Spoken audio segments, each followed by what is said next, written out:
আসসালামু আলাইকুম ওয়া রাহমাতুল্লাহি ওয়া বারাকাতুহু। আলহামদুলিল্লাহি কাফা ওয়া সালামুন আলা ইবাদিহিল্লাযীনা ইসতাফা, আম্মা বা'দু। ফাআউযু বিল্লাহি মিনাশ শাইতানির রাজীম। বিসমিল্লাহির রহমানির রহিম। আল্লাযীনা আমানু ওয়া তাতমাইন্নু কুলুবুহুম বিযিকরিল্লাহ, আলা বিযিকরিল্লাহি তাতমাইন্নুল কুলুব। الذين آمنوا وعملوا الصالحات طوبى لهم وحسن مآب। صدق الله مولانا العظيم। আলহামদুলিল্লাহ, আল্লাহ তাআলার শুকর। দারুত তাজকিয়া মাদ্রাসার উদ্যোগে প্রতি মাসে ইংরেজি মাসের শেষ শুক্রবারে আমরা কিছু কোরআন ও সুন্নাহর আলোকে কিছু মুযাকারা আলোচনা করে থাকি। এর দ্বারাই আমরা মনে করি যে আমাদের যারা আলোচনা করি আমাদেরও ফায়দা হয় এবং যারা আলোচনা শুনি তাদেরও ফায়দা হয়। আর এইটা শুধু আমরা মনে করি না, বরং আল্লাহ তাআলা পবিত্র কোরআন শরীফে এই কথা বলছেন, ওয়াযাক্কির ফাইন্না যিকরা তানফাউল মুমিনিন। হে নবী সাল্লাল্লাহু আলাইহি ওয়াসাল্লাম, আপনি উপদেশ দেন, নসিহত করুন, তাহলে মুমিনদের উপকার হবে। তা আল্লাহ যেহেতু নিজেই বলছেন আলোচনার দ্বারাই মুমিনদের কি হয়, তাহলে এর মধ্যে কি সন্দেহ আছে? যদি সন্দেহ করি তাহলে ঈমানই নষ্ট হয়ে যাবে। আল্লাহ নিজেই বলছেন আলোচনার দ্বারায়, দ্বীনি কথার দ্বারায় মুমিনদের কি হয়, উপকার হয়। তাহলে নিশ্চিত মুমিনদের কি হয়, উপকার হয়। একটা ঘটনা মনে পড়ল, কয়েক বছর আগের ঘটনা। গাইবান্ধা শহরের পূর্ব উত্তর দিকে নদীর পারে একটা হাট আছে। কি জায়গা? না, কঞ্চিপাড়া না, উত্তর পূর্ব দিকে এটা। হ্যাঁ, ভুলে গেলাম নামটা। হ্যাঁ, কামারজানি। এই কামারজানি হাটে একটা মাহফিল ছিল। তা আমি ছিলাম প্রধান বক্তা, আমার আগে আরেকজন বক্তা ছিল। ওই বক্তা ওয়াজ করতেছিল, আমি রুমের ভেতর থেকে শুনতেছিলাম। বক্তা তার আলোচনার বিষয় নির্ধারণ করছে। এই যে ওয়াজ নসিহত হচ্ছে, এই যে মাদ্রাসা মসজিদ, এগুলার দ্বারাই কোনো লাভ নাই। কি নাই? এটা তার ওয়াজের মৌজু বিষয়। কেন লাভ নাই সে বিভিন্ন যুক্তি দিচ্ছে। এই যে ওয়াজ শুনে তো নামাজ পড়ে না, ওয়াজ শুনে তারপরে যাকাত দেয় না, নেশা খায়, সুদ খায়, ঘুষ খায়, দুর্নীতি করে। এগুলো আছে না নাই? যেই লোকগুলা মসজিদে যায়, ওয়াজে যায়, তারপরও তাদের দ্বারাই এই কাজগুলা হয়। তাহলে এই কাজগুলা কি ভালো না খারাপ? খারাপ। তাহলে ওয়াজ তো এরা শোনে, তো ওয়াজ শুনে এদের কি লাভ হলো? কোন লাভ হয়েছে? হ্যাঁ, বক্তা সুন্দর করে যুক্তি দিয়ে বলল এই ওয়াজের দ্বারাই কোনো লাভ নাই। এত মসজিদের দ্বারাও লাভ নাই, এত মাদ্রাসার দ্বারাও কি নেই, লাভ নাই। যদি লাভই হইতো তাহলে এই লোকগুলা এই অপরাধগুলা করতো না। সুন্দর করে ওয়াজ করলেন এবং শ্রোতারা তো বাংলাদেশি শ্রোতা এমন, বক্তা বলে যে ঠিক, শ্রোতারাও বলে ঠিক। বুঝুক আর না বুঝুক কি, এটা আমাদের হলো কি সিস্টেম, বাংলাদেশের কি সিস্টেম। তো বক্তার ওয়াজ শেষ হয়ে গেল। তা আমি প্রধান বক্তা হিসেবে শেষে উঠলাম। ওঠার পরে আমি তো সব শুনছি। এখন আমি যেটা ওয়াজ করার নিয়ত করছিলাম, পরে চিন্তা করলাম ওই ওয়াজ আজকে করা যাবে না, আজকে অন্য ওয়াজ করা লাগবে। আমি যে বয়ান শুরু করলাম ওয়াযাক্কির ফাইন্না যিকরা তানফাউল মুমিনিন, হে নবী আপনি উপদেশ দেন, ওয়াজ করেন, এটার দ্বারাই মুমিনের কি হয়? উপকার হয়। এ কথা কে বলছেন? আল্লাহ বলছেন। এখন বলেন আল্লাহর কথা ঠিক না বেঠিক? কোনো মুসলমান যদি আল্লাহর কথা ব্যাঠিক মনে করে তার ঈমান থাকবে না বেঈমান হবে? হ্যাঁ, আমি এই আয়াত দিয়ে বয়ান শুরু করলাম। এরপরে আমি বললাম যে আমার আগে যে আলোচক আলোচনা করলেন আপনারা তার আলোচনাতে ঠিক করলেন, কিন্তু আপনাদের আলোচনা ঠিক করাও ঠিক হয় নাই, ঠিক বলা, তার আলোচনার থিমও ঠিক নয়। জনগণ কয় কেন? আমি বললাম কেন, তার উত্তর আমি দিচ্ছি। উত্তর হলো এই, ওয়াজের দ্বারায়, মসজিদের দ্বারায়, মাদ্রাসার দ্বারায় উপকার হইতেছে। তার প্রমাণ হলো, উনি তো প্রমাণ দিছে, হয় না, উল্টা। আমি বললাম তার প্রমাণ হলো এইটা যে এতক্ষণ পর্যন্ত, এ যাবৎ পর্যন্ত বাংলাদেশের মুসলমানের মধ্যে যতটুকু নামাজ আছে, যতটুকু কি আছে, কিছু নামাজ আছে না নাই? কিছু লোকের দাড়ি আছে না নাই? কিছু লোকের জিকির আছে না নাই? নাই? কিছু লোকের আওয়াবিন তাহাজ্জুদ আছে না নাই? কিছু লোক সত্য কথা বলে কি বলে না? কিছু লোক দুর্নীতি মুক্ত আছে না নাই? নাই? কিছু লোক সুদ ঘুষ মুক্ত আছে না নাই? আছে না নাই? আমি বললাম যে কিছু লোক সুদ ঘুষ মুক্ত আছে, দুর্নীতি মুক্ত আছে, মিথ্যা মুক্ত আছে, তারপরে নামাজ বন্দেগি পড়ে, জিকির আজকার করে, দাড়ি টুপি রাখে, হজ করে, রোজা করে, জাকাত দেয়। কিছু লোক যে করে, এটা হলো এই মাদ্রাসা, এই মসজিদ, এই ওয়াজ মাহফিল, এগুলার কারণেই আছে। কথা বুঝছেন না বোঝেন নাই? আমি আল্লাহর কসম করে বলি, যতটুকু ইসলাম আছে, যতটুকু দাড়ি টুপি আছে, যতটুকু নামাজ আছে, যতটুকু জিকির আজকার আছে, যদি মসজিদ না থাকে, মাদ্রাসা না থাকে, পীরের খানকা না থাকে, দ্বীনি মজলিস না থাকে, এতটুকু থাকবে? আমার সাথে আপনারা একমত? থাকবে? যদি বিশ্বাস যদি না করেন 10 বছরের জন্য সব বন্ধ করে দেন। 10 বছর ধরে সব মসজিদ কি করেন? সব পীর সাহেবদের খানকা বন্ধ করে দেন, তবলিগের কাজ বন্ধ করে দেন, জিকির আজকার বন্ধ করে দেন, মাদ্রাসা বন্ধ করে দেন। মাত্র কয় বছর? 10 বছর। কয় বছর? 10 বছর। তাহলে কি কিছু থাকবে? যতটুকু আছে এতটুকু থাকবে? বলেন না কে? আরে বুঝে শুনে কোন, কিচ্ছু থাকবে না। দারু থাকবে না, নামাজও থাকবে না, পর্দা পশিদা কিছুই থাকবে না, টুপিও থাকবে না। মসজিদে তালা লাগবে। মসজিদে কি লাগবে? তালা লাগবে। তাহলে যতটুকু আছে এই ওয়াজ নসিহতের মসজিদ মাদ্রাসার কারণেই আছে। তাহলে আল্লাহর কথা সত্য, ওয়াযাক্কির ফাইন্না যিকরা তানফাউল মুমিনিন। নবীজি ওয়াজ নসিহত করেন, এর দ্বারাই মুমিনদের উপকার হবে। কথা ঠিক না ঠিক? উপকার হচ্ছে না আমাদের? এগুলো আছে দেখে তো নামাজ পড়তেছি, আছে দেখেই তো হজ করতেছি, জিকির আজকার করতেছি। এখন বলবেন যে আমরা তো সাহাবাদের মতো না। এই কথা ঠিক, এটা সম্ভব নয়।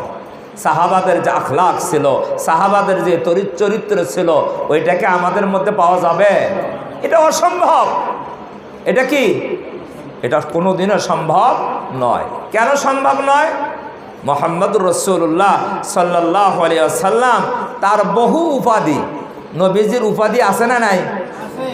হ্যাঁ, অসংখ্য উপাধি, তার গুণবাচক নাম নবীজির। তন্মধ্যে একটা উপাধি হলো নবীজি হলেন হেদায়েতের সূর্য। হেদায়েতের কি? সূর্য। নবীজির মাধ্যমে আমরা হেদায়েত পাই নাই? পাইছি না পাই নাই? সাহাবারা নবীজির মাধ্যমে হেদায়েত পায় নাই? আমরা নবীজির মাধ্যমে কোরআন পাই নাই? পাইছি তো। নবীজির মাধ্যমে তো ঈমান পাইছি, কোরআন পাইছি, হেদায়েত পাইছি। হেদায়েতের সূর্যকে নবীজি সাল্লাল্লাহু আলাইহি ওয়াসাল্লাম। এখন আসেন, এই যে পৃথিবীতে যত গ্রহ নক্ষত্র আছে এগুলা কি আমাদের হিসাব আছে? পৃথিবীতে কত গ্রহ নক্ষত্র? অসংখ্য। তন্মধ্যে সূর্য, চন্দ্র, শুক্র, বুধ, বৃহস্পতি, মঙ্গল এগুলো আছে না? চাঁদ, এগুলা গ্রহ নক্ষত্র। তো সমস্ত নক্ষত্রের মধ্যে একটা নক্ষত্র হলো সূর্য। এটা একটা গ্রহ। এটা একটা কি গ্রহ? ভালো করে বুঝবেন আমার কথা। সূর্য এমন একটা গ্রহ, যেই গ্রহটা আগুনের কুণ্ডলী। আগুনের কি কুণ্ডলী? বোঝেন তো? আগুনের পুরাটাই আগুন। সূর্য পুরাটাই কি? এখানে বিজ্ঞানের ছাত্ররা আছেন, পুরাটাই আগুন। তাও সেই আগুন দুনিয়ার এই সাধারণ আগুন নয়, এর চেয়ে কত হাজার গুণ যে আর পাওয়ার যে বেশি। আমাদের দেশে বিদ্যুতের লাইন থাকে না, এখানে যে লাইন আছে এটার পাওয়ার বেশি না 20 মেগাওয়াট যেটা আছে ওটার পাওয়ার বেশি? হ্যাঁ, ওর কাছে যাওয়া যাবে? তাহলে সূর্যের যেই আগুন, সেখানে যে পাওয়ার, এই পাওয়ারের কাছে নিকটবর্তী অন্য কোনো যে গ্রহগুলো আছে, ওই গ্রহ সূর্যের তাপমাত্রা ওই গ্রহে বেশি থাকার কারণে ওই পাশের গ্রহে কোনো প্রাণী বসবাস করার উপযুক্ত বাঁচবে। সূর্য থেকে পৃথিবীর দূরত্ব কত? 9 কোটি 30 লক্ষ মাইল। 9 কোটি 30 লক্ষ মাইল সূর্য থেকে পৃথিবীর দূরত্ব। তো পৃথিবী একটা গ্রহ। এই সূর্যের যে তাপমাত্রা, সেখান থেকে এত দূরে পৃথিবী থাকার কারণে এই পৃথিবীতে প্রাণী বসবাসের উপযুক্ত। প্রাণী বসবাসের উপযুক্ত। তার মানে এখানে সূর্যের তাপও আছে, কি আছে? ঠান্ডাও আছে। এই পরিমাণ তাপ আছে যেই পরিমাণ তাপে প্রাণী সহ্য করতে পারে। আবার এই পরিমাণ ঠান্ডা আছে যেই পরিমাণ ঠান্ডা প্রাণী সহ্য করতে পারে। সূর্যের নিকটে যেই গ্রহ, তাপমাত্রা এত বেশি, সেখানে কোনো প্রাণী বাঁচবে না। আবার সূর্য থেকে যেই গ্রহটা অনেক দূরে, 9 কোটি 30 লক্ষ নয়, যদি ধরেন 20 কোটি 50 লক্ষ কোনো গ্রহ থাকে, তাহলে সেখানে গিয়ে গরম বেশি না ঠান্ডা বেশি? হ্যাঁ, ওখানে যাওয়ার সাথে আপনি কি হয়ে যাবেন? হ্যাঁ, কি হয়ে যাবেন? হিমাগার যাওয়ার সাথে কি একবারে কোল্ড হয়ে যাবেন, একবারে বরফ হয়ে যাবেন, আপনি একেবারে শক্ত হয়ে যাবেন, বাঁচবেন? তাহলে সূর্যর থেকে বেশি দূরে গেলেও যেমন কোনো প্রাণী বাঁচার সম্ভাবনা নাই, কাছে থাকলেও কোরআন গরমের কারণে কোনো প্রাণী বসবাসের সম্ভাবনা নাই। এটাই যৌক্তিক কথা। এটাই কি যুক্তি। নবীজি সাল্লাল্লাহু আলাইহি ওয়াসাল্লাম নবুয়তের সূর্য, নবুয়তের কি সূর্য, এই নবুয়তের সূর্যের নিকটে ছিল হযরতে সাহাবায়ে কেরাম রাদিয়াল্লাহু আনহুম। কথা বুঝছেন না বোঝেন নাই?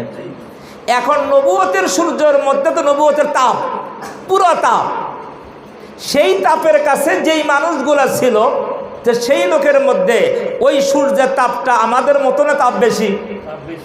হ্যাঁ, বেশি। তাহলে আমরা এই 1400 1450 বছর পরে এসে ওই নবুয়তের সূর্যের কাছে যারা ছিল, তাদের তাপের মতো আমাদের তাপ থাকবে? এটা কিভাবে থাকবে? এই জন্য পরবর্তী কোন যুগের মানুষ সাহাবা হতে পারবে না, সম্ভবই নয়। কিভাবে সাহাবী হবে? কারণ ওই গ্রহের কাছেই তো আমরা নাই। ওই গ্রহের কাছে যেহেতু আমরা নাই, আমরা সাহাবী হতে পারবো না। কথাটা কি বুঝে আসছে? হ্যাঁ, আমরা সাহাবী হতে পারবো না। তবে আমরা ঈমান রাখতে পারবো, আমাদেরকে ঈমানদার বলা হবে, আমরাও ঈমান রাখতে পারবো। তবে আমাদের আমল তাদের সমতুল্য হবে না, আমাদের ঈমান তাদের সমতুল্য হবে না। এটা অসম্ভব। এটা কি যৌক্তিকভাবেই কি অসম্ভব। এই জন্য একটা হাদিসের মধ্যে আসছে, রাসূল সাল্লাল্লাহু আলাইহি ওয়াসাল্লাম বলেন, ও আমার যুগের সাহাবীরা, আমার যুগের মুসলমানেরা শোনো। এই হাদিসটা সম্ভবত মিশকাতের মধ্যে আছে। নবীজি বলেন, আমার যুগের মুসলমানেরা, সাহাবীরা শোনো, তোমরা যদি ইসলামের 10 ভাগের 9 ভাগের উপরে আমল করো। কয় ভাগ? ইসলামের সমস্ত আমলগুলাকে 10 ভাগ করলাম, এই 10 ভাগের 9 ভাগের উপরে আমল করো, আর 1 ভাগ যদি তরক করো। কাকে বলতেছেন? সাহাবাদেরকে। ইসলামের 10 ভাগের 9 ভাগের উপরে আমল করো, আর 1 ভাগ যদি তরক করো, তাহলেও তোমরা ধ্বংস হয়ে যাবা। ধ্বংস হয়ে যাবা। কেন? কেন ধ্বংস হবা 1 ভাগ ছেড়ে দিলে? যে তোমরা তো আমি নবীকে দেখতেছো, তোমরা তো ওহী নাজিল হওয়া দেখতেছো, তোমরা তো আমি নবীর মুজিজা দেখতেছো, তোমরা তো আমার হাতে চন্দ্র দ্বিখণ্ডিত দেখতেছো, তোমরা তো আমার হাতে কঙ্কর কথা বলে, আমার নবুয়তের সাক্ষী দেয়, তোমরা তো এটা দেখতেছো না? দেখে নাই সাহাবারা? তোমরা তো জিবরাইল ফেরেশতাকে দেখেছো, দেখে নাই জিবরাইল ফেরেশতা? সাহাবারা দেখে নাই? জিবরাইল ফেরেশতাকে দেখেছো। তো তোমরা এত কিছু দেখার পরও যদি শরীয়তের 10 ভাগের 9 ভাগ আমল করো, 1 ভাগ ছেড়ে দাও, তাহলে তোমরা ধ্বংস হয়ে যাবে।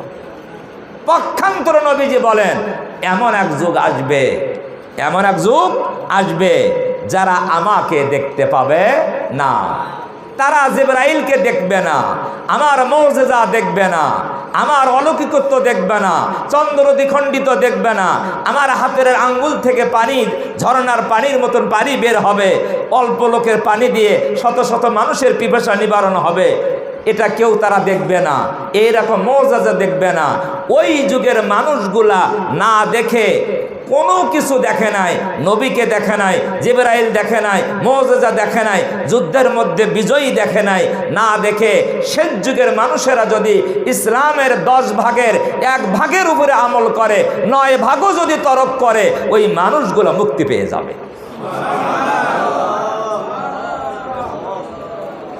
এখন বুঝছাল কথা? তাহলে আমাদের মুক্তি আছে না নাই? হ্যাঁ, আমরা কি এই যুগে পড়ি নাই? আমরা কি নবী দেখছি না? শুনে বিশ্বাস করছি। বদরের যুদ্ধে ফেরেশতাদেরকে দেখছি, 5000 ফেরেশতা নাজিল হয়েছে। কয় হাজার? 5000। প্রথমে 3000, পরে আরো 2000, 5000 ফেরেশতারা, সাহাবারা নিজ চোখে ফেরেশতা দেখছে। সাহাবারা বলে, আমরা তো এমন কিছু যোদ্ধা দেখলাম, তাদের বড় বড় পাগড়ি, তারা যুদ্ধ করতেছে, পরে তো তাদেরকে আর দেখলাম না। নিজ চোখে সে ফেরেশতাদেরকে দেখছে। মসজিদে নববীর মধ্যে জিবরাইল আলাইহিস সালাতু ওয়াস সালাম নবীজির সামনে এসে মানুষের আকৃতি ধরে নবীর হাঁটুর সাথে হাঁটু লাগাইয়ে দিয়ে নবীকে প্রশ্ন করছে, মাল ঈমান, মাল ইহসান, মাল ইসলাম, জিজ্ঞাসা করছে। প্রশ্ন করে যখন চলে গিয়েছে, নবীজি বলছেন, এই লোকটা চেনো তোমরা? সাহাবারা বলে, না চিনি না তো। কে এই লোকটা? কয়, এই লোক হুয়া জিবরাইল। কে? এ ছিল জিবরাইল। ওয়া ইউআল্লিমুকুম দীনাকুম, সে তোমাদেরকে দিন শিখানোর জন্য আসছিল, দিন শিখানোর জন্য। তা সাহাবারা জিবরাইলকে দেখে নাই? দেখছে। তাহলে জিবরাইলকে দেখে তাদের ঈমানের যে অবস্থা, আল্লাহর কুদরত দেখে তাদের ঈমানের অবস্থা, এটা তো বেশি হওয়ারই কথা। আমরা তো কিছুই দেখি নাই, না দেখে শুনে শুনে যদি আমরা ঈমান রাখি, তাহলে আমাদের নবীজি বলেন, মিশকাতের হাদিস, শেষ যুগের উম্মতে যদি 10 ভাগের 1 ভাগের উপরে আমল করে, 9 ভাগ তরক করে, তারপরেও তারা মুক্তি পেয়ে যাবে ইনশাআল্লাহ। এখন বলেন, তাহলে যেই বক্তা বলছে দিনের আলোচনার দ্বারা উপকার হয় না, কথা কি ঠিক না বেঠিক? হ্যাঁ, পুরো বেঠিক। আরে আমরা তো জান্নাতি, আমরা তো 9 ভাগের 1 ভাগের উপরে আমল করতেছি। আর এই আমল করতেছি কিসের জন্য? মসজিদ থাকার কারণে, মাদ্রাসা থাকার কারণে, এই আলোচনা থাকার কারণে, জিকিরের মজলিস থাকার কারণে। যদি এইগুলো না থাকতো, তাহলে আমরা কিছুই আমল করতে পারতাম না, আমরা সবাই মুরতাদ হয়ে যেতাম, বেঈমান হয়ে যেতাম। কথা বুঝে আসছে না? আসে নাই? তাহলে উপকার হয়, দিন আলোচনার দ্বারা কি হয়? এক ভাই আমাদেরকে বলছে, আমাদের হুজুররা আপনাদের মোবাইল করে দাওয়াত দেয় না? দাওয়াত দেয় যে আমাদের মাদ্রাসায় দোয়া মাহফিল ইসলাহি প্রোগ্রাম আছে, আপনি আসবেন, গুরুত্ব সহকারে বলে। তো এক ভাই বলছে যে হুজুররা ইসলাহি প্রোগ্রামের দাওয়াত দেয়, হুজুরেরই তো ইসলাম নেই। হুজুরেরই কি নাই? ইসলাম নাই। ইসলাম মানে সংশোধন, ইসলাম মানে কি? তো হুজুরেরই ইসলাম নাই, হুজুর আবার ইসলামের জন্য ডাকে। হুজুরই ঠিক নাই, ভালো করে বুঝেন, হুজুরই ঠিক নাই, হুজুর আবার আমার ঠিকের জন্য ডাকে। তে কথাটা আসলে ভালো না খারাপ বলেন তো? ভালো না, ভালো না। এই কথাটা আসলেই খারাপ। এটা ইমানের জন্য, ইসলামের জন্য খতরনাক। হ্যাঁ, ভয়ানক কথা এটা। এটা কি ভয়ানক কথা? হুজুরেরই সংশোধন নাই, আবার হুজুর আমার সংশোধনের জন্য ডাকে। তো সম্ভবত আমার হুজুর উত্তর দিচ্ছে যে ভাই, যে ঠিক আছে হুজুরের সংশোধন নাই, আপনার তো আছে, তাহলে আপনি একটু আসেন, আপনার কাছ থেকে আমরা সংশোধন হই। হুজুরের উত্তরটা ঠিক হয়েছে না? হ্যাঁ, সুন্দর উত্তর হয়েছে না? যে আপনার তো সংশোধন আছে, তাহলে আপনি একটু আসেন, তার আপনার দ্বারা আমরা কি হয়ে যাই? আমরা সংশোধন হই। এইরকম কথা হুজুর হাসে হাসে বলছে। যাই হোক, এই কথা ঠিক নয়। পূর্বে যুগের একটা ঘটনা মনে পড়ল। পূর্বে যুগের, ধরেন আজ থেকে 1200 বছর আগের যুগের ঘটনা। একজন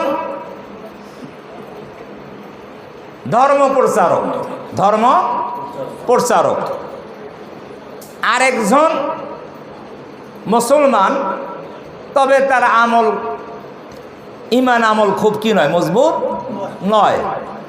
এমন লোকের কাছে গিয়ে সে ইসলামের কি করতেছে? প্রচার করতেছে, দাওয়াত দিচ্ছে। আর দাওয়াত দেওয়া তো ঠিক আছে, একজন আরেকজনের কাছে দাওয়াত দেওয়া ঠিক আছে না? হ্যাঁ, মুসলমানের কাছে দাওয়াত দেওয়া এটাও শরীয়ত সম্মত।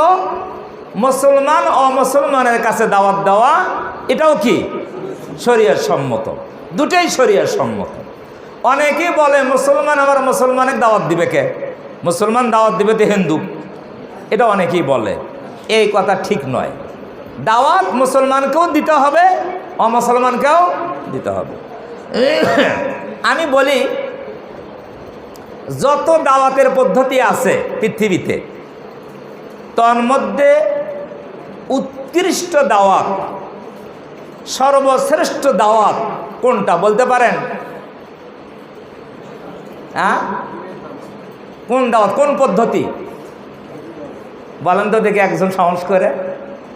কোন দাওয়াত তো অনেক পদ্ধতিতে হয়, কোন পদ্ধতির দাওয়াতটা সর্বশ্রেষ্ঠ দাওয়াত? এটা হলো আজান।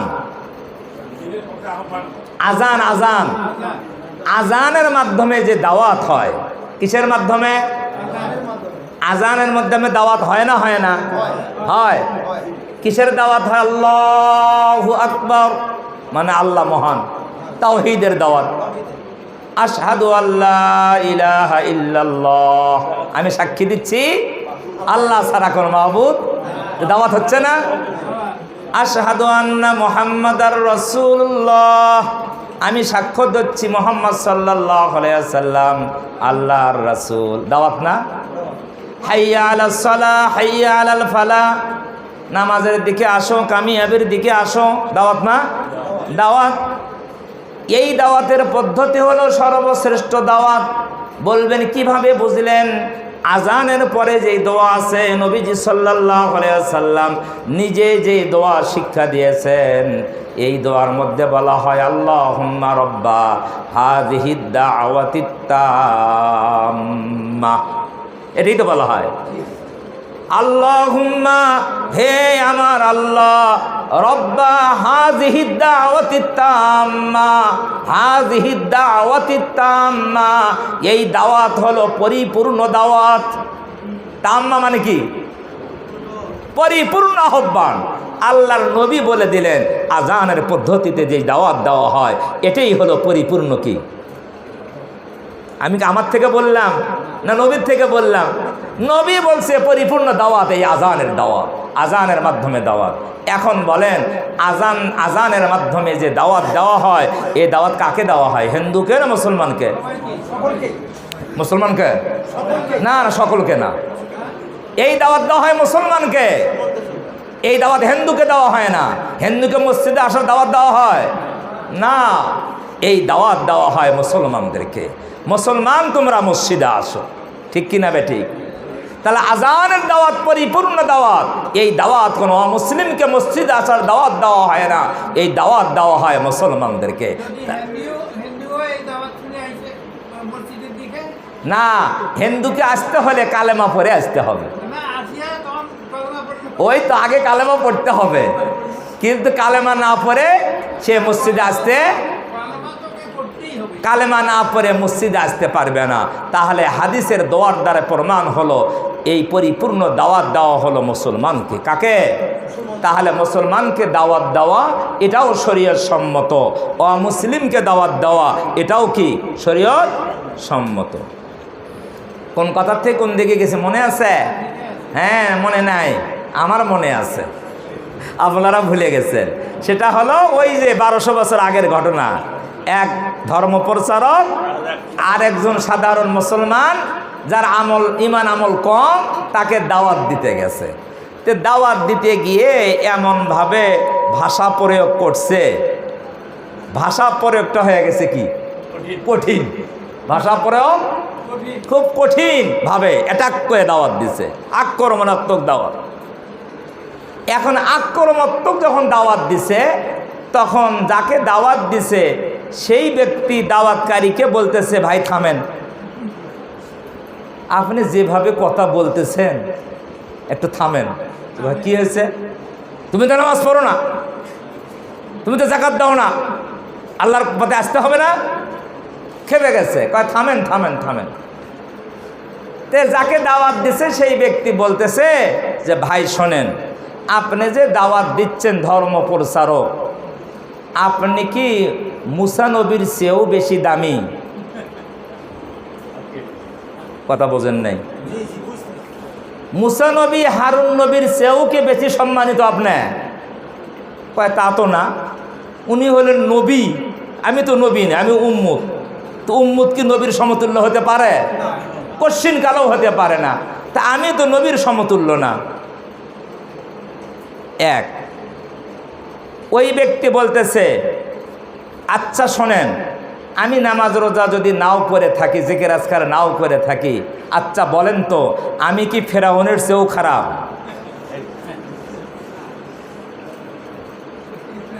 আমি কি ফেরাউনের চেয়েও খারাপ? কয় যে না। কথা কয়টা বলছে? দুইটে।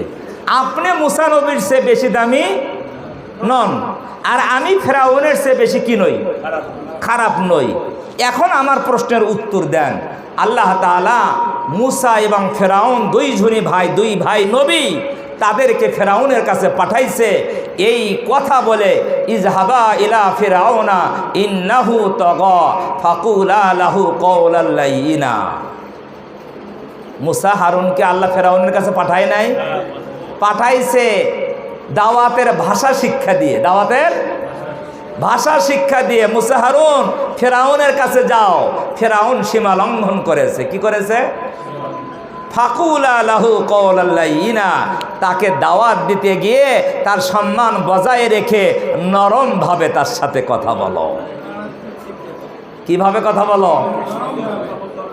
তাহলে মুসা নবীর মতো নবীকে যদি ফেরাউনের মতো এত বড় কাফেরের কাছে দাওয়াত দিতে পাঠায় আল্লাহ নরম ভাষায় কথা বলতে বলে, তাহলে তুমি মুসার চেয়েও শ্রেষ্ঠ না, আমি ফেরাউনের চেয়ে নিকৃষ্ট না, তোমার দাওয়াতের ভাষা তো এত কঠিন হওয়া উচিত নয়। কথা বুঝছেন না বোঝেন নাই? তাহলে আমাদের অবস্থা কি? যে হুজুর আপনারই ইসলাম নাই, ওই কথার থেকে আসলাম। আপনারা আবার কিসের ইসলামের জন্য ডাকেন? এই ভাষা কি হয় নাই? সঠিক হয়েছে না? এই ভাষার মধ্যে আছে অহংকার। এই ভাষার মধ্যে আছে কি? অহংকার। এই ভাষার মধ্যে এই কি আছে? দাম্ভিকতা। এই ভাষার মধ্যে। তার মানে আমি ভালো তুমি খারাপ, আমি ভালো তুমি খারাপ। একজন মুসলমানের এই দাম্ভিকতা হওয়া উচিত নয়। আমি ভালো তুমি খারাপ এই কথা মনোভাব আনা উচিত নয়। আমাদের সমাজে কি আছে, এই প্রবাদ আছে, একটা সমাজে একটা কথা প্রবাদ আছে যে কি বলে, নিজেকে বড় মনে করে সে কি শব্দটা জানো, যে আপনারে যে বড় বলে সে বড় নয়, লোকে যারে বড় বলে সেই বড় হয়। এটা কথা না, এটা কিন্তু প্রবাদ। আর এই প্রবাদটা শরীয়ত সম্মত কথা, এই প্রবাদটা শরীয়ত সম্মত কথা, কোরআন শরীফের কথা। এই কথা কোরআন শরীফেও আছে।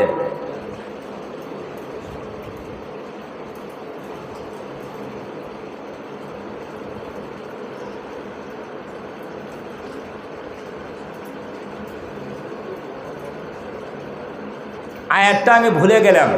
একটা আয়াত আছে এরকম যে তুমি নিজেকে কি মনে করো না, না বড় না, পুত পবিত্র মনে করো না, হুয়া আ'লামু বিত্তাকওয়া, এরকম একটা আয়াত আছে।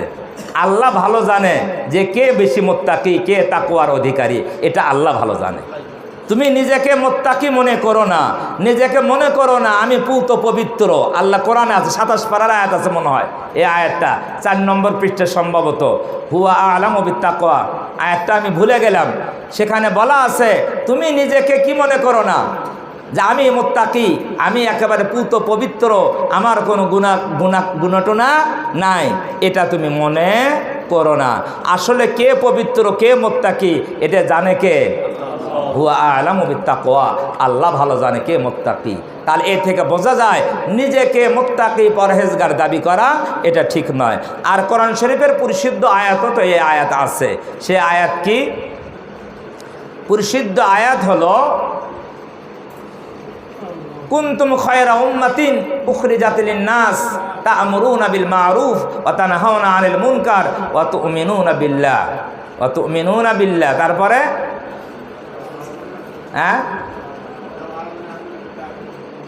ওয়ালাউ আমানা কয় না, কুনতুম খায়রা উম্মাতিন উখরিজাত লিন-নাস তা'মুরুনা বিল মা'রুফ ওয়া তানহাউনা আনিল মুনকারে ওয়া তু'মিনুনা বিল্লাহ, ওয়া তু'মিনুনা বিল্লাহ।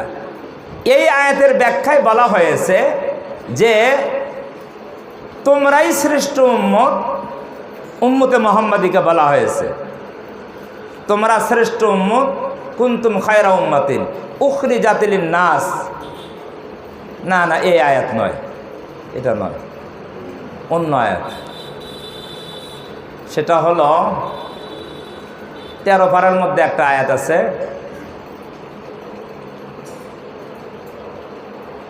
ভুলে যাচ্ছি। আসলে আমার মাথারই সমস্যা হচ্ছে, এটা দোয়া করেন, আয়াত ভুলে যাই। না না ওরা বলতে পারবে না, তো আমি আয়াত বললে না ওরা বলবে। ওই যে 13 পারার মধ্যে একটা আয়াত আছে যে আমি যে আল্লাহর রাস্তায় দাওয়াত দেই বুঝে শুনে বলি। কি আয়াত? হ্যাঁ কি আয়াত? আরে পরিশুদ্ধ আয়াত তো 9 পৃষ্ঠের মধ্যে আছে, 13 পারার সম্ভবত মাঝখানে। ও কুল হাযিহি সাবিলি, আয়াত মনে হয়েছে, কুল হাযিহি সাবিলি আদউ ইলাল্লাহ আলা বাসীরাতিন আনা ওয়া মান ইত্তাবা'আনি। এটা সূরা ইউসুফের শেষ পৃষ্ঠের মধ্যে আছে। কুল হাযিহি সাবিলি আদউ ইলাল্লাহ, হে নবী আপনি বলুন হাযিহি সাবিলি আদউ ইলাল্লাহ, আমার হাযিহি সাবিলি এটাই আমার রাস্তা, এটাই কি আমার পথ, এটাই আমার কাজ, এটাই আমার আদর্শ। সাবিলি আদউ ইলাল্লাহ, আদউ ইলাল্লাহ, মানুষকে আল্লাহর দিকে আহ্বান করি, এটাই আমার কাজ, এটাই আমার রাস্তা। হাযিহি সাবিলি আদউ ইলাল্লাহ আলা বাসীরাতিন। আল্লাহ রসুল বলেন আমি যে মানুষকে আল্লাহর দিকে দাওয়াত দেই এটা না বুঝে দেই না, বুঝে শুনে দেই। কি দেই? বুঝে শুনে মানুষকে আল্লাহর পথে দাওয়াত করি, বুঝে শুনে দাওয়াত করি। আনা ওয়া মানিত্তাবাআনি, আনা ওয়া মানিত্তাবাআনি, এই কাজ আমার আর আমার যারা অনুসারী তাদেরও এই কাজ। ওমা কানা মিনাল মুশরিকিন বোধহয় এই আয়াত আছে, আচ্ছা আমি আয়াত ভুলে গেছি, অন্য আয়াত ওমান আহসান মনে হয়েছে, এটা 24 পারায় আছে সম্ভবত। ওমান আহসান কওলাম মিম্মান দাআ ইলাল্লাহ ওয়া আমিলা সালিহান ওয়া ক্বালা ইন্নানি মিনাল মুসলিমিন, এই আয়াত বলবো। এই আয়াত না বলে আরও অন্য 2 আয়াত বলছি। আয়াত হলো কি, ওমান আহসানু কওলাম মিম্মান দাআ ইলাল্লাহ, ওই ব্যক্তির কথার চেয়ে কার কথা উত্তম, যে ব্যক্তি মানুষকে আল্লাহর দিকে ডাকে, আহ্বান করে। ওমান আহসানু কওলাম মিম্মান দাআ ইলাল্লাহ ওয়া আমিলা সালিহা, এবং নিজে কি করে, নেক আমল করে। ওয়া ক্বালা ইন্নানি মিনাল মুসলিমিন, আর বলে আমি মুসলমানদের মধ্য থেকে আমিও একজন। ভালো করে বুঝেন এই আয়াতের মর্মটা। তার মানে ওই ব্যক্তির কথা সর্বশ্রেষ্ঠ কথা যে মানুষকে আল্লাহর দিকে ডাকে, নেক আমল করে।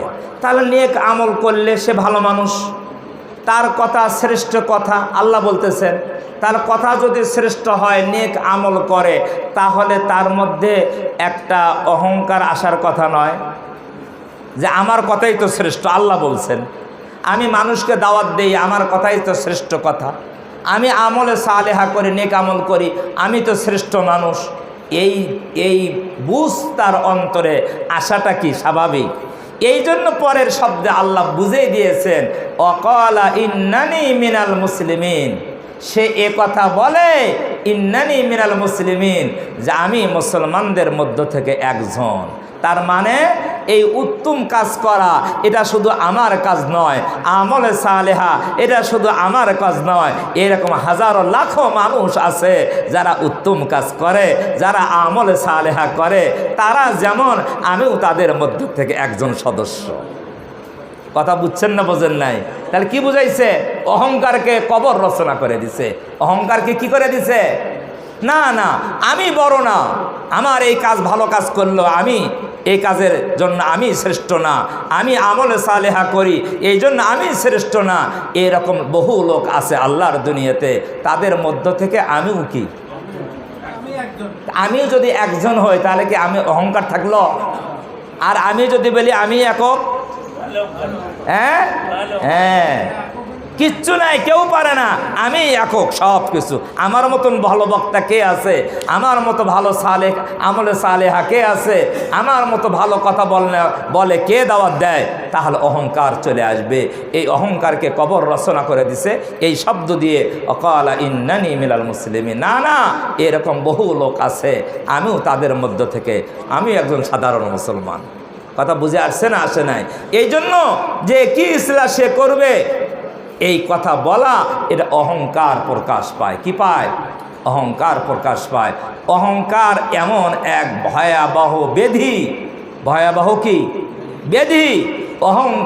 অহংকার তাকাব্বুর এমন ভয়াবহ ব্যাধি, কারো অন্তরে যদি যাররা পরিমাণ অহংকার থাকে, সে আল্লাহর জান্নাতে প্রবেশ করতে পারবে না।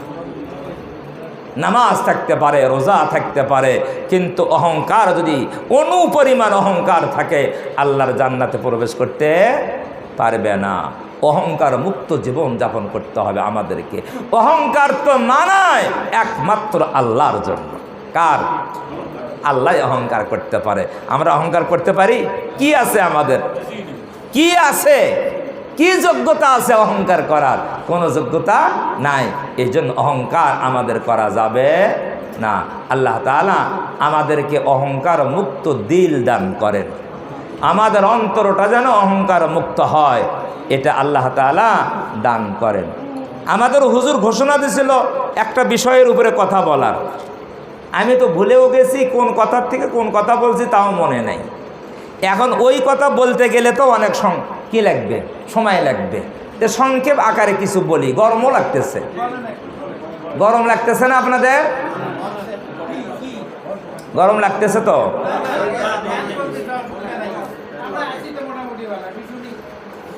বলবো? আলহামদুলিল্লাহ। এই কথা বলতে গেলে তার একটা ভূমিকা দিতে হবে। কি দিতে হবে? ভূমিকা। কারণ ভূমিকা ছাড়া মূল জায়গায় বোঝানো কি হয়, কঠিন হয়। ভূমিকাটা হলো এই যে আমরা তো মানুষ, আমরা কি মানুষ, আমাদেরকে আল্লাহ তাআলা সৃষ্টি করছেন। কোরআন শরীফে আছে মিনহা খলাকনাকুম ওয়া ফিহা নুঈদুকুম ওয়া মিনহা নুখরিজুকুম তারাতান উখরা। এটা মাটি দেওয়ার দোয়া না? অর্থ জানেন তো? অর্থ হলো আল্লাহ বলেন, হে মানুষ, আমি তোমাদেরকে মাটির থেকে সৃষ্টি করছি, তোমাদেরকে আবার মাটিতে ফিরিয়ে নেব। মাটিতে ফিরিয়ে এনে মানে কবরে যাব না? তো কবরে যায় আবার মাটি হয়ে যাব, কি হয়ে যাব? তাহলে আগেও ছিলাম মাটি, মরার পরও কি হব? একেবারে মাটির সাথে একাকার হয়ে যাব। তারপরে আল্লাহ বলেন অমিনহা নুখরিজুকুম তারাতান উখরা, এই মাটির থেকেই তোমাকে আবার দ্বিতীয়বার উঠাবো, দ্বিতীয়বার উঠাবো। আল্লাহ উঠাইতে পারবেন তো? পারবেন? আল্লাহ যদি আমাদের নমুনা ছাড়া সৃষ্টি করতে পারে, ভালো করে বুঝেন, এখানে যত মানুষ আছি আমাদের কি নমুনা দিয়ে আল্লাহ বানাইছেন না নমুনা ছাড়া? হ্যাঁ, নমুনা ছাড়া। নমুনা ছাড়া আল্লাহ আমাদেরকে যদি বানাইতে পারেন, তাহলে মাটির সাথে মিশে যাওয়ার পরে এরপরে তো একটা নমুনা তো হয়েছে, তাহলে ওই নমুনা দেখে দ্বিতীয়বার আর বানাইতে পারবেন না। কথা বুঝল্লা বুঝল্লা? তাহলে নমুনা ছাড়া বানানো যতটুকু কঠিন, নমুনা দেখে বানানো সহজ না কঠিন? আরো সহজ, আরো সহজ। যে আল্লাহ প্রথম নমুনা ছাড়া বানাইছেন, তার জন্য দ্বিতীয়বার বানানো কি সহজ না কঠিন? সহজ। তে আল্লাহ বলেন মাটির থেকে বানাইছি, মাটিতে ফিরে নিব, এরপরে মাটির থেকে তোমাদেরকে উঠাবো। এখানে একটা কথা খুব ভালো করে বুঝতে হবে, সব মানুষকে আল্লাহ মাটির থেকে বানায় নেই। সব মানুষকে মাটির থেকে কি বানায় নাই।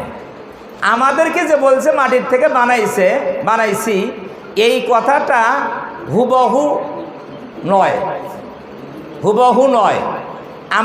আমাদেরকে বানাইছে মাটির নির্যাস থেকে। মাটি কাদা বানায় আমাদের বানাইছে নাকি? হ্যাঁ, মাটির নির্যাস থেকে বানাইছে। মাটির নির্যাস কি? মাটির থেকে খাদ্য তৈরি হয়, হয় কি হয় না? যত ধরনের খাদ্য কোত্থেকে হয়?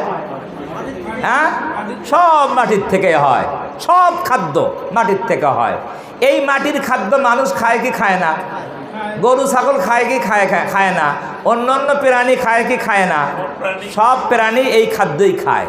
খাওয়ার পরে আমাদের শরীর দেহ তৈরি হয়, রক্ত মাংস তৈরি হয়। এই রক্ত মাংস থেকে বীর্য তৈরি হয়। সেই বীর্য থেকে আল্লাহ তাআলা আমাদেরকে কি করছেন? তৈরি করছেন।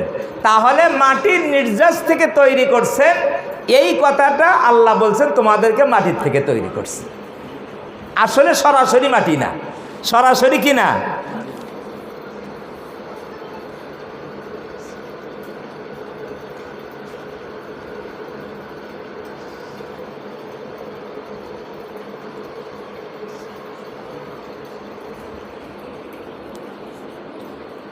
তাহলে সরাসরি মাটি না, মাটির কি নির্যাস। আলু দিয়ে পটেটো বানায় না? বানায় কি না? আম দিয়ে জুস বানায় না? ওটা কি আমের নির্যাস? সয়াবিন তেলের বিচি দিয়ে সয়াবিন তেল বানায় না? তো ওটা কি বিচির নির্যাস? তো আমাদেরকে মাটির নির্যাস দিয়ে আল্লাহ বানাইছেন, ভালো করে বুঝেন। এক, সরাসরি মাটি দিয়ে কাক বানাইছেন? এই তো সুন্দর, আপনারা জানেন। একটা মানুষকেই সরাসরি মাটি থেকে বানাইছেন। কয়টা মানুষকে? সেই মানুষকে। এ কথা কোরআন শরীফে আছে। এই কথা কোথায় আছে? কোরআন শরীফে আছে। ইয ক্বালা রাব্বুকা লিল মালাইকাতি ইন্নী খালিকুম বাশারুম মিন তিন। আল্লাহ বলেন, হে নবী, তখনকার কথা স্মরণ করেন যখন আল্লাহ তাআলা ফেরেশতাদেরকে বললেন ইন্নী খালিকুম বাশারুম মিন তিন, আমি তিন মানে মাটি, আমি মাটি থেকে কি করব? খালিকুন বাশার, একটা মানুষ বানাবো। কি বানাবো? এই মানুষ মানে আদম। মানুষ মানে কি? আদম। তাহলে সরাসরি মাটি দিয়ে যেই মানুষ বানাইছে, এই মানুষ কয়জন? সে মানুষটার নাম কি? আদম। এটা কোরআন দ্বারা কি প্রমাণিত। 2 নম্বর মানুষ হলো হাওয়া। কে? আদমের স্ত্রী। এই আদমের স্ত্রীকে মাটির নির্যাস থেকেও বানায় নাই, সরাসরি কাদা মাটি দিয়েও বানায় নাই। কোরআন শরীফের সূরা নিসার প্রথম আয়াতে আছে, ইয়া আইয়ুহান নাসু তাকু রাব্বাকুমুল্লাযী খালাকাকুম মিন নাফসিন ওয়াহিদাতিন ওয়া খালাকা মিনহা যাওজাহা ওয়া খালাকা মিনহা যাওজাহা। আমি আদম থেকে আদমের স্ত্রীকে বানাইছি। আদম থেকে কি বানাইছি?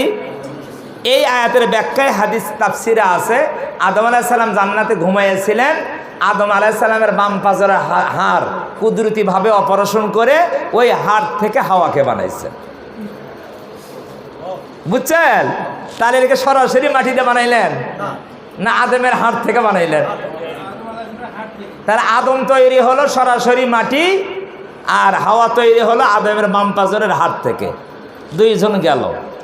আরেকজন মানুষের কথা আছে কোরআন শরীফে, ইন্না মাসালা ঈসা ইনদাল্লাহি কামাসালি আদম খালাকাহু মিন তুরাবিন সুম্মা ক্বালা লাহু কুন ফায়াকুন।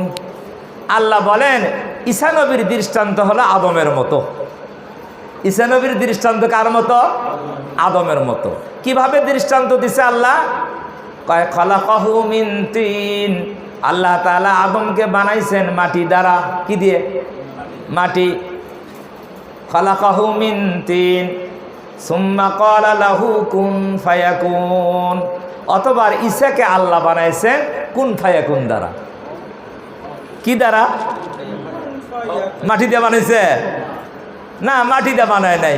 আদমের হাড় দিয়ে বানাইছে না, তাও বানায় নাই। মরিয়মের হাড় দিয়ে বানাইছে, তাও বানায় নাই। আল্লাহ বলছেন আমি ঈসাকে বানাইছি কুন ফায়াকুন দিয়ে। কুন ফায়াকুন মানে আল্লাহ ইচ্ছা করছে ঈসাকে বানাবেন, তে আল্লাহ বলছে কুন ঈসা হয়ে যাও, ফায়াকুন ঈসা হয়ে গিয়েছে। তাহলে মাটিও নাই, আদমের হাড়ও নাই। বুঝছেন না বোঝেন নাই? আল্লাহর ইচ্ছে দিয়ে বানাইছে। আল্লাহ কি দিয়ে বানাইছেন? আল্লাহর কোন শব্দ দিয়ে বানাইছেন? এই 3 জন মানুষের বানান ব্যতিক্রম, 3 নিয়মে বানাইছে আল্লাহ। ঈসার বানানোর নিয়ম একরকম, আদমের বানানোর নিয়ম একরকম, হাওয়ার বানানোর নিয়ম কি আরেক রকম। আর বাকি যত মানুষ পৃথিবীতে আছে, নবী হোক, রাসূল হোক, পীর হোক, পয়গম্বর হোক, ফেরাউন হোক, হামান হোক, কামান হোক, সব মানুষের বানানোর পদ্ধতি একটা। বাবা মার বীর্যর মাধ্যমে বানাইছে, আর সেগুলো হচ্ছে মাটির নির্যাস। এই জন্য আল্লাহ তাআলা আমভাবে বলছেন মিনহা খালাকনাকুম ওয়া ফিহা নুঈদুকুম ওয়া মিনহা নুখরিজুকুম তারাতান উখরা। হে মানুষ, আমি তোমাদেরকে বানাইছি মাটি থেকে, এই মাটির থেকেই তোমাদেরকে আমি উঠাবো। এটা আমভাবে বলা হয়েছে। কথা বুঝছেন না বোঝেন নাই? এখন কথা হলো, এই যে আমাদেরকে মাটি থেকে বানাইলেন কি দিয়ে? আমাদেরকে আল্লাহ বানাইছেন মাটি দ্বারা। এখন আমাদেরকে বানাইছেন মাটি দিয়ে। এখন আমাদের বলতে আমরা কি বুঝি? আমি কি? আমাকে বানাইছে, তাহলে আমি কি? কোন তো মানুষ তো। আমি কি? মাটি। মাটির নির্যাস না। আমি যদি আপনার নাম হলো রেদওয়ান সাহেব, এখন আপনি যখন মারা যাবেন তখন সবাই বলবে রেজওয়ান সাহেব চলে গেছে, রেজওয়ান সাহেব চলে গেছে। অথচ আপনার দেহটা কোথায়? পড়েই আছে। তাহলে রেদওয়ান কেটা? এই দেহটা না কোনটা? রেদওয়ান কোনটা? সেটা কোনটা? রূহ। এইবার আসল কথা। এবার আসলো এই যে আমরা মানুষ মারা যাওয়ার পর আব্দুর রহমান চলে গিয়েছে, আব্দুল খালেক চলে গিয়েছে, দেহ তো আছে। তাহলে বোঝা গেল আমি কে? আমার মধ্যে 2টা জিনিস আছে। কয়টা জিনিস? একটা হলো রূহ, একটা হলো দেহ। একটা কি? একটা দেহ। এখন দেহটা তৈরি হয়েছে মাটির নির্যাস দিয়ে। দেহ তৈরি হয়েছে কি দিয়ে? মাটির নির্যাস দিয়ে। এখন এই দেহকে যদি টিকে রাখতে চান, এই দেহকে যদি সুস্থ রাখতে চান, এই দেহকে যদি আপনি ভালো রাখতে চান, তাহলে মাটি থেকে যে তৈরিকৃত উপাদান, মাটির থেকে যে খাদ্য তৈরি হয়, এই খাদ্য দেহ যদি গ্রহণ করে তাহলে এই দেহ সুস্থ থাকবে, দেহ ভালো থাকবে। যেহেতু দেহ তৈরি কিসের? মাটির থেকে। এখন দেহের সুস্থ রাখতে চাইলে মাটির উপাদান দরকার, অন্য কোনো জিনিস দিয়ে এই দেহকে ঠিক রাখা। এই ডাক্তার সাহেবরা তো আমার কথার সাথে একমত হবেন। মাটির খাদ্য ছাড়া দেহ টিকে থাকবে? পানি খাদ্য লাগবে কি লাগবে না? লাগবে। পানি খাদ্য বন্ধ করে দিলে এই দেহ টিকে রাখা সম্ভব হবে না। কেন? এই দেহ তৈরি হয়েছে মাটি থেকে। তবে আমাদের দেহের মধ্যে আরেকটা জিনিস আছে, যেটা হলো মূল জিনিস। যেটা কি জিনিস? রূহ। এটাই হলো মূল। এই রুহু, এই রূহ, এটা কিন্তু মাটি দিয়ে বানানো হয়নি। না মাটি দিয়ে বানাইছে? হ্যাঁ, শিশে দিয়ে, সোনা দিয়ে? হ্যাঁ, এই ব্যাপারে কোরআনে আলোচনা আছে। ইহুদিরা প্রশ্ন করছে, হে নবী বলেন রুহু কি জিনিস? নবীজি উত্তর দিছে, কুলির রূহু মিন আমরি রব্বি। আল্লাহ বলে দেন, নবীজি আপনি বলেন, আর রূহু মিন আমরি রব্বি, রূহ হলো আমার রবের হুকুম। আমার রবের হুকুম, আমার রবের আদেশ। এ কথার মর্ম কি? এ কথার মর্মটা আমরা অনেকেই বুঝি না। এই কথার মর্ম হলো যে রুহুটা হলো আমার, কুলির রূহু মিন আমরি রব্বি, আমার রবের আমর থেকে, হুকুম থেকে। তার এ কথার মর্ম হলো যে শরীর আর দেহ যেমন তৈরি হয়েছে মাটির নির্যাস থেকে, কিন্তু তেমনিভাবে রুহুটা মাটির নির্যাসে তৈরি হয়নি, রুহুটা তৈরি হয়েছে আল্লাহর হুকুমের মাধ্যমে। আল্লাহর হুকুমের মাধ্যমে আল্লাহ হুকুম করছে রুহু তৈরি হও, হুকুম, রুহু তৈরি হয়ে গেছে। আল্লাহ হুকুম করছে রুহু কি হও? তৈরি হও, আর রুহু তৈরি হয়ে গিয়েছে। তার রুহুটা কি কোনো বস্তু দিয়ে তৈরি না আল্লাহর আদেশে তৈরি? বস্তু ছাড়া, বস্তু ছাড়া আল্লাহর আদেশে, হুকুমে তৈরি। তাহলে রুহু আমাদের দেহের ভেতরে আছে, আর দেহ আর রুহুর মধ্যে মূল হলো রুহু, দেহটা হলো তার খাসা। রুহুর কি? রুহুটা হলো মূল, দেহ হলো খাসা। দেহটা কি? খাসা। রুহু থাকার কি? খাসা। এখন আসেন, দেহের খাদ্য হলো জমিন থেকে উৎপাদিত ফসল, খাবার, মাছ, গোস্ত, ভাত, রুটি, যা আমরা খাই, দুধ, কলা, ফল, ফ্রুট, সব জমিন থেকে। এখন রুহের খাবার কি? হ্যাঁ, হ্যাঁ, এ কথা আমি আয়াত পড়ছি, আল্লাযীনা আমানু ওয়া তাতমাইন্নু কুলুবুহুম বিযিকরিল্লাহ, আলা বিযিকরিল্লাহি তাতমাইন্নুল কুলুব। আল্লাহ আয়াতে বলেন, আল্লাযীনা আমানু, যারা ঈমান এনেছে, যারা ঈমান যারা মজবুত করেছে, যাদের অন্তরের মধ্যে ঈমান প্রতিষ্ঠিত হয়েছে, যারা ঈমানের গুণে গুণান্বিত হয়েছে, ঈমানের গুণ যাদের মধ্যে আছে, আল্লাযীনা আমানু ওয়া তাতমাইন্নু কুলুবুহুম বিযিকরিল্লাহ। এই কুলুবুহুম, এই হুম ফিরছে ওই ঈমানদারদের দিকে, অর্থাৎ ঈমানদারদের অন্তর এটা ইতমিনান হয়। কি হয়? আরবি শব্দ ইতমিনান, শান্তি পায়, প্রশান্ত হয়, সুস্থ হয়। কি হয়? কি থাকে? ঈমানদারদের রুহু সুস্থ হয়, ঈমানদারদের রুহু শান্তি পায়, ঈমানদারদের রুহু রোগ মুক্ত হয়। এই তাতমাইন্নুল কুলুবের মর্ম হলো ইমানদারদের অন্তরটা, কলবটা, এই কলব আর রুহু এটা পারস্পরিক শব্দ। কোনো জায়গায় রুহু বলা হয়েছে, কোনো জায়গায় কলব বলা হয়েছে। আল্লাহ এখানে কলব বলছেন, আল্লাযীনা আমানু ওয়া তাতমাইন্নু কুলুবুহুম বিযিকরিল্লাহ। ইমানদার যারা হবে তাদের অন্তর, তাদের কলবটা আল্লাহর জিকিরের দ্বারাই শান্তি পাবে। তার মানে আল্লাহর জিকির হবে রুহের খাদ্য। আল্লাহর জিকির হবে কি? রুহের খাদ্য। এই কথা বলে আল্লাহ আরো সাবধান করে দিয়েছেন, আলা বিযিকিরিল্লাহি তাতমাইন্নুল কুলুব। তোমরা জেনে নাও, আলা আরবি শব্দে আলা বলা হয়, তোমরা হুঁশিয়ার হও, সাবধান হও, তোমরা জেনে নাও, ভালো করে মনোযোগ দাও। মানে আল্লাহ বুঝাইতে চায়, আল্লাহ বলে তোমরা কি দাও? আমার কথার দিকে কি দাও? মনোযোগ দাও। আলা আমার কথার দিকে আকৃষ্ট হও। আলা বিযিকিরিল্লাহি তাতমাইন্নুল কুলুব। বিযিকিরিল্লাহ, আল্লাহর জিকির দ্বারায় কলব প্রশান্ত পায়, কলব সুস্থ হয়। তাহলে আয়াতে কারিমার দ্বারাই পরিষ্কার হয়ে গেল, আমরা যে মানুষ, আমাদের দেহ তৈরি হয়েছে মাটি দ্বারা। আমাদের দেহর খাদ্য হলো মাটির থেকে উৎপাদিত খাদ্য, এটা দেহের খাদ্য। এই খাদ্য যদি আমরা গ্রহণ করি তাহলে দেহ সুস্থ থাকবে, দেহ চলাফেরা করতে পারবে, দেহ আমরা হাঁটাচলা করবে, সব দেহের কার্যক্রম চালু থাকবে। আর আল্লাহ যে রুহু তৈরি করছে, যেই রুহুটা আমাদের দেহের মধ্যে মূল চালিকা শক্তি, এই রুহুকে মাটি দ্বারা তৈরি করা হয়নি, এই রুহুকে আল্লাহর হুকুম দিয়ে তৈরি করা হয়েছে। এই রুহুকে যদি খাদ্য দিতে হয়, এই রুহুকে যদি সুস্থ রাখতে হয়, তাহলে আল্লাহর জিকিরের দ্বারাই রুহের খাদ্য জোগাড় দিতে হবে। আল্লাহর জিকির কি? আল্লাহর জিকির এটা হলো আল্লাহর হুকুম। আল্লাহর জিকির কি? আল্লাহর হুকুম। আল্লাহর হুকুম মানে আল্লাহর ইবাদত। আল্লাহর ইবাদত, আল্লাহর হুকুম। যেমন হুকুম দিয়ে রুহু তৈরি হয়েছে, তেমনি আল্লাহর যত হুকুম রয়েছে, যত ইবাদত রয়েছে, এই ইবাদতগুলা হলো আল্লাহর জিকির।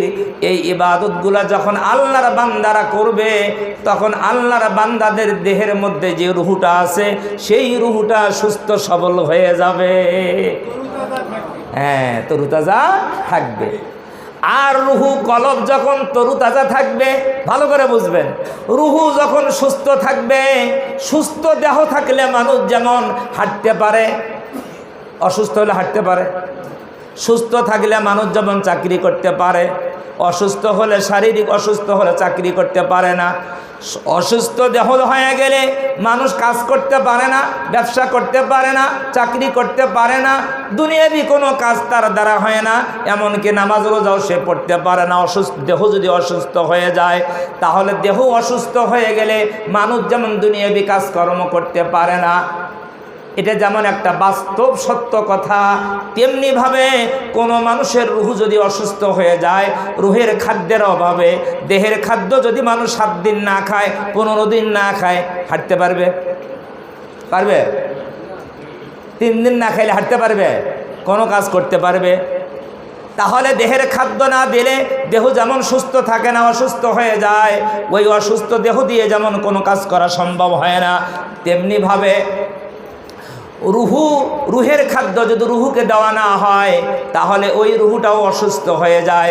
রুহু যখন অসুস্থ হয়ে যায়, তখন ওই রুহু দ্বারা আল্লাহর ইবাদত করা সম্ভব হয় না। রুহু যদি অসুস্থ হয়ে যায়, তখন ওই রুহু নামাজ পড়ে না। রুহু যদি অসুস্থ হয়ে যায়, ওই রুহু নামাজ ভালো লাগে না, ওই রুহের কাছে রোজা ভালো লাগে না, ওই রুহের কাছে আল্লাহর জিকির ভালো লাগে না, ওই রুহের কাছে কোরআন ভালো লাগে না, ইসলাম ভালো লাগে না, কারণ রুহু তো অসুস্থ। আমরা তো গাইবান্ধার রসমঞ্জুরি খুব ভালো, খুব সুস্বাদু না? হ্যাঁ, খুব সুস্বাদু। বগুড়ার দই, হ্যাঁ, নাটোরের কাঁচাগোল্লা, ওটাও তো মজা। আর টাঙ্গাইলের চমচম খুব মিষ্টি না? খুব মিষ্টি। এই যে কয়েকটা উদাহরণ দিলাম, এই খাওয়ার বস্তুগুলা খুব সুস্বাদু। কিন্তু কারো যদি খুব কঠিন আর জটিল রোগের আক্রান্ত হয়, মুখে যদি জ্বর থাকে, জিভা যদি তিতা হয়, এই সুস্বাদু জিনিসগুলো কি আর মজা লাগবে? লাগবে? হ্যাঁ, নাটোরের কাঁচাগোল্লা ভালো লাগবে, এই তিতে লাগে, কবে কি কবে না? আসলে কি নাটোরের কাঁচাগোল্লা তিতে না? আমার জিভে নষ্ট, জিভে কি, জিভা অসুস্থ হওয়ার কারণে ওই কাঁচাগোল্লা আর ভালো লাগে না। গাইবান্ধার রসমঞ্জুরি ভালো লাগে না, টাঙ্গাইলের চমচম আর ভালো লাগে না, বগুড়ের দইও আর ভালো লাগে না। কারণ হলো ওর জিহ্বাটা নষ্ট হয়ে গিয়েছে। আল্লাহর যে বান্দার রুহের খাদ্য রুহুকে না দেওয়ার কারণে, আত্মার খাদ্য আত্মাকে না দেওয়ার কারণে ওই আত্মাটা অসুস্থ হয়ে গিয়েছে। ওই আত্মার কাছে আর নামাজ ভালো লাগে না, ওই আত্মার কাছে জিকির ভালো লাগে না, আল্লাহ ভালো লাগে না, রসুল ভালো লাগে না। এই জন্য একটা হাদিসের মধ্যে আসছে, মানজা কাত আমাল ইমান, মানজা কাত আমাল ইমান। সম্ভবত হাদিসটা মিশকাত শরীফে আছে। আল্লাহ রসুল সাল্লাল্লাহু আলাইহি ওয়াসাল্লাম বলেন, মানজা কাত আমাল ইমান, ওই ব্যক্তি ইমানের স্বাদ পায়, ইমানের মজা পায়। জাকা মানে কি? মজা। চাকি না আমরা, চাকা মজা না? নবীজি বলেন ওই ব্যক্তি ইমানের স্বাদ পায়, ইমানের মজা পায়। ইমানের টেস্ট আছে, কি আছে? খুব টেস্ট। ইমানের মজা পায় ওই ব্যক্তি, স্বাদ পায়। মানজা কাত আমাল ইমান, ওই ব্যক্তি ইমানদার ব্যক্তি ইমানের মজা পায়, ইমানের স্বাদ পায়। নবীজি বলেন, মান রাদিয়া বিল্লাহ, মান রাদিয়া বিল্লাহি ওয়া বিল ইসলামি দীনা ওয়া বি মুহাম্মাদিন নাবিয়্যান ওয়া রাসূলা। নবীজি সাল্লাল্লাহু আলাইহি ওয়াসাল্লাম বলেন, যে ব্যক্তি আল্লাহকে রব হিসেবে পেয়ে সন্তুষ্ট, আল্লাহকে রব হিসেবে পেয়ে সন্তুষ্ট, ইসলামকে দ্বীন হিসেবে পেয়ে সন্তুষ্ট, মুহাম্মদ সাল্লাল্লাহু আলাইহি ওয়াসাল্লামকে রাসূল হিসেবে পেয়ে সন্তুষ্ট, আল্লাহর নবী বলেন এই ব্যক্তি তার ঈমানের মজা পায়। এই ব্যক্তি কিসের মজা পায়? ঈমানের মজা পায়। যেই ব্যক্তি আল্লাহকে রব হিসেবে পেয়ে সন্তুষ্ট হতে পারে না, আল্লাহকে মনিব হিসাবে পেয়ে সন্তুষ্ট হতে পারে না, ইসলামকে দ্বীন হিসাবে পেয়ে সন্তুষ্ট হতে পারে না, মুহাম্মাদুর রাসূলুল্লাহকে নবী রাসূল হিসাবে পেয়ে সন্তুষ্ট হতে পারে না, অন্য নেতার পেছনে খোঁজে, অন্য নেতাকে খোঁজে, তাকেই ভালো মনে করে, তার আদর্শই ভালো মনে করে, ওই ব্যক্তি ঈমানের দাবি করলেও সে ঈমানের স্বাদ কোনোদিন পাবে না। কারণ ঈমানের স্বাদ পেতে হলে আল্লাহকে রব হিসাবে পেয়ে কি হতে হবে? সন্তুষ্ট থাকতে হবে। ইসলামকে দ্বীন হিসাবে পেয়ে সন্তুষ্ট থাকতে হবে।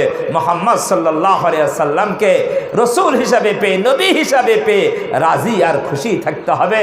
তখন এই ঈমানদার ঈমানের স্বাদ পাবে।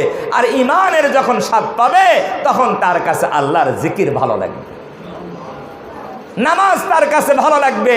নামাজ পড়তেছে, কাফেররা তীর মারবে, তীরের কষ্ট তার কাছে কোন কষ্টই মনে হবে না। ঘটনা আছে না নাই? হযরত আলীর ঘটনা নাই? পায়ে তীর বিচ্ছে, তীর সাহাবারা খুলতে পারে নাই, বলে আলী নামাজে দাঁড়াক, তারপরে তীর খোলা হবে। যখন নামাজে দাঁড়াইছে, এক সাহাবী যায় দুইজন ধরে শক্ত করে পা ধরছে, আর দুইজন তীর ধরে শক্ত করে টান দিছে। তীর তো আপনারা চেনেন, তীর কিরকম? এরকম আল থাকে না, এদিকে চোখা, এদিকেও আল, এদিকেও কি আল। এখন তীর কি এদিক দিয়ে বাড়ি করে না এদিক দিয়ে বাড়ি করবে? হ্যাঁ, এদিক দিয়ে টান দিলে তো যাবেই না। তাহলে এই দিক দিয়ে টান দিলে আলের সাথে গোস্ত আসবে কি আসবে না? হ্যাঁ, ছিঁড়ে ছুটে আসবে। তে আলী যখন নামাজে দাঁড়াইছে, তখন কি সাহাবারা পা ধরছে আর তীর বের করছে। নামাজ শেষ হয়েছে, হযরত আলী বুঝতেও পারে নাই। নামাজের পরে আলী সাহাবীদের দেখে বলে, তোমরা কি তীর খুলতে আসছো নাকি? নামাজ তোমরা কি তীর খুলতে আসছো? সাহাবারা বলে, আরে তীর তো খোলা হয়ে গিয়েছে, তীর খোলা তো হয়ে গিয়েছে। তাহলে নামাজে কেমন মজা ছিল? নামাজে মজা ছিল কি ছিল না? তীর খুলতে কষ্ট হয়েছে কি হয় নাই? এত কষ্ট, কিন্তু ওই নামাজের মজার কাছে তীর খোলার কষ্ট এটা অনুভূতিতেই আসে নাই। এটা বুঝতেই পারে নাই যে কষ্ট কাকে বলে, বুঝতেই পারে নাই। তীরের খোলার কষ্ট কষ্টই মনে হয় নাই, নামাজের মজার কারণে। নামাজের মজা কেন? ঈমানের স্বাদ পাইছে। কিসের স্বাদ পাইছে? ঈমানের স্বাদ পাইছে। এই জন্য আমাদেরকে দ্বীনি মজমায় আসতে হবে, কোরআন হাদিস মোতালা করতে হবে, কোরআন হাদিস পড়তে হবে, ওলামায়ে কেরামের সোহবতে আসতে হবে। যদি ওলামায়ে কেরামের ভুল ত্রুটি থাকে, আপনার কাছে যদি আরও ভালো কিছু থাকে, তাহলে আপনি একজন মুমিন ভাই হিসেবে এক ভাই আরেক ভাইয়ের আয়না স্বরূপ। কি এক মুমিন আয়না স্বরূপ। তাহলে যদি হুজুরের ভুল থাকে, আপনার মধ্যে যদি সংশোধনী থাকে, তাহলে আপনার ওই আয়না দিয়ে হুজুরকে সংশোধন করাই দিবেন। তাহলে আপনি মুমিনের কাজ করবেন, নাকি অহংকার করবেন? অহংকার না, সংশোধন করে আমরা কি করব? এক মুমিন আরেক মুমিনের আয়না স্বরূপ হয়ে যাব, আয়না স্বরূপ হয়ে যাব। আল্লাহ তাআলা আমাদের তৌফিক দান করেন, সবাই বলি আমিন। তাহলে আমাদের আজকের মূল কথা, এই কথা তো শেষ হবার নয়, এই কথা লম্বা কথা। এই কথা কি? রুহের খাদ্য, শরীরের খাদ্য। এখন এর সঙ্গে আরেকটা দিক আছে, সেটা হলো শরীর অসুস্থ হয়, রুহ কি হয়? অসুস্থ হয়। শরীরের চিকিৎসারও যেমন দরকার আছে, রুহের চিকিৎসারও কি আছে? দরকার আছে। শরীরের চিকিৎসা না করে কেউ যদি মারা যায়, শরীরের চিকিৎসা, রোগ হয়েছে, ক্যান্সার হয়েছে, এটা কি শারীরিক রোগ না রুহানি রোগ? শারীরিক রোগ। ক্যান্সারের চিকিৎসা না করে যদি মারা যায়, কোরআন হাদিসে কোথাও নাই কিয়ামতের দিন আল্লাহ বলবে, কে রে তোর ক্যান্সার হয়েছিল, চিকিৎসা করিস নি কে, তোকে জাহান্নাম দিলাম। এ কথা বলা হবে না, এই কথা বলা হবে না। রোগে আক্রান্ত হয়ে মারা গেলে চিকিৎসা না করলে গুনাহও হবে না, বরং আরো সওয়াব হবে। রোগে আক্রান্ত হলে কি হয়? সওয়াব হয়। পক্ষান্তরে রুহের রোগে আক্রান্ত হয়ে যদি কেউ মারা যায়, দুই প্রকারের রোগ আছে। সংক্ষেপ করে বলতেছি, এক প্রকারের রুহের রোগ যদি কারো থাকে, যদি মৃত্যুর আগে চিকিৎসা না করে মারা যায়, তাহলে আল্লাহ তাআলা এই রুহের রোগের চিকিৎসা করার জন্য কিয়ামতের দিন হাসপাতালে ভর্তি করায় দিবে। রংপুর মেডিকেল হাসপাতাল নয়, কোন হাসপাতাল? জাহান্নাম নামক হাসপাতালে আল্লাহ ভর্তি করাবেন। ভর্তি করায় আপনার রুহের যে রোগ হয়েছে, ওই রোগের চিকিৎসা করাবেন। চিকিৎসা যখন রুহে সুস্থ হয়ে যাবে, তখন আল্লাহ তাআলা আপনাকে জাহান্নাম থেকে, ওই হাসপাতাল থেকে বের করে চিরস্থায়ী ঠিকানা জান্নাতে পৌঁছায় দিবেন। কিন্তু চিকিৎসা করবেন কোথায়? হ্যাঁ, না না, দুনিয়ায় নয়, জাহান্নামে। কোথায়? যদি দুনিয়ার চিকিৎসা না করে মারা যান, আর দুনিয়ায় যদি চিকিৎসা করে মারা যান, তাহলে তো আলহামদুলিল্লাহ, সুস্থ হয়ে মারা গেলে। পক্ষান্তরে রুহের আরেক ধরনের রোগ আছে, যেই রোগে আক্রান্ত হয়ে চিকিৎসা ছাড়া যদি কেউ মারা যায়, তাহলে জাহান্নাম নামক হাসপাতালে চিকিৎসা করেও সুস্থ হবে না। ওই ব্যক্তিকে ওই রুহের ওই রোগ থাকার কারণে অনন্তকাল জাহান্নামেই থাকতে হবে। তাহলে বিষয়টা ছোট না বড়? এই জন্য এই বিষয়ের আলোচনা আর করলাম না, শুধু একটা ইঙ্গিত দিয়ে দিলাম। কি দিলাম? ইঙ্গিত দিলাম। এটা লম্বা একটা আলোচনা, আমরা সেই আলোচনা অন্য সময়ে সম্ভব হলে করব ইনশাআল্লাহ।